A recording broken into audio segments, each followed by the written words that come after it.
আজ আমি তোমাদের শোনাবো সকলের পরিচিত এক গল্প, কাক, কেউটে ও সোনার হাড়ের গল্প। বনের মধ্যে ইয়া বড় একটা বট গাছ। ওই গাছের মগডালে বাস করত এক কাক আর তার বউ। ওই গাছের কোঠরে থাকতো এক কালকেউটে। ওই কালকেউটের দৌলতে কাক আর কাকের বউ তাদের ছানাদের মুখ দেখতে পারে না। ডিম পারলেই কালকেউটে সেগুলোকে সাবার করে দিত। কেউটের সাথে লড়াই করার সাহস তো আর কাক আর কাকের বউয়ের নেই। অতএব বেচারারা আর কি করবে, মনের দুঃখ মনেই রেখে দেয়।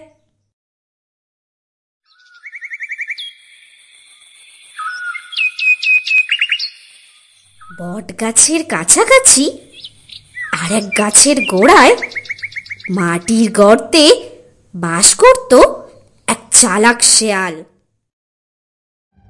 কাক ও তার বউ ছিল শেয়ালের বন্ধু। কাক দম্পতি এবার গেল বন্ধু শেয়ালের কাছে পরামর্শ নিতে, কিভাবে ওই কেউটের হাত থেকে ডিমগুলো রক্ষা করা যায় তার একটা উপায় জানতে। শেয়াল মশাই তাদেরকে আপ্যায়ন করল। শেয়াল বলল, আমার কি সৌভাগ্য, অনেকদিন পর তোমাদের দেখা পেলাম। বলো, কেমন আছো তোমরা? শেয়ালের এই কথায় কাকের বউয়ের চোখ ছলছল করে উঠল। কাক জানালো তার প্রতিবেশী ওই কালকেউটের কথা, কিভাবে সে তাদের ডিমগুলো খেয়ে নিচ্ছে সব খুলে বলল। শেয়াল তাদের আশ্বস্ত করে বলল, শান্ত হও তোমরা। তোমরা এতদিন এ কথা জানাওনি কেন? তোমরা তো আমার পরম বন্ধু। আমি দেখি তোমাদের জন্য কিছু করতে পারি কিনা। শেয়াল জানে এমন হিংস্র প্রাণীটার সঙ্গে এমনিতে পেরে উঠবে না, তাকে ঘায়েল করতে হবে বুদ্ধির জোরে। শেয়াল মশাই বলল, শোনো কাক ভাইয়া, তোমাকে একটা পথ বলে দিচ্ছি। তুমি দেরি না করে কালকেই শহরে চলে যাও। তোমাকে একটা সোনার চেন ঠোঁটে করে নিয়ে আসতে হবে। সেটা এনে ওই কেউটের কোঠরে ফেলে দেবে। তারপর দেখো না মজাটা, ওই শত্রু কিভাবে নিধন হয়। যাও যাও, যা বললাম তাই করো।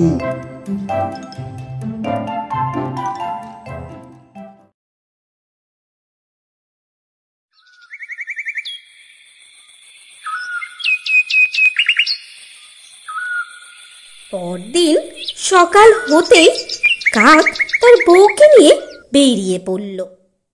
উড়তে উড়তে চলে এলো এক রাজবাড়িতে। দেখলো রাজকন্যা তার সখীদের নিয়ে পুকুরে স্নান করছে। পুকুর পাড়ে তাদের শুকনো জামা কাপড় আর সোনার অলংকার রয়েছে, দামি পাথর বসানো গহনা রোদে কেমন ঝিকমিকিয়ে উঠছে। শোনো, আমি কাজটা করব, তুমি কেবল আমার প্রতি নজর রেখো, বুঝেছো? তারপর সাঁ করে উড়ে এলো আর ঠোঁটে করে ছো মেরে তুলে নিয়ে উড়ে গেল একটা ভারী সোনার হার।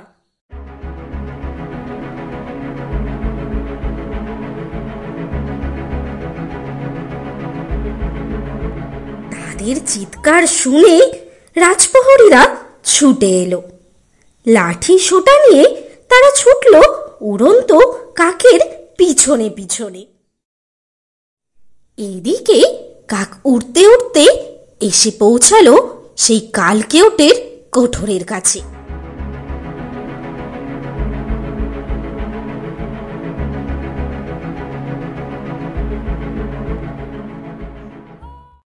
তারপর দুজনে মিলে পাশের একটা গাছের ডালে বসে লক্ষ্য করতে লাগলো এরপরে কি ঘটে।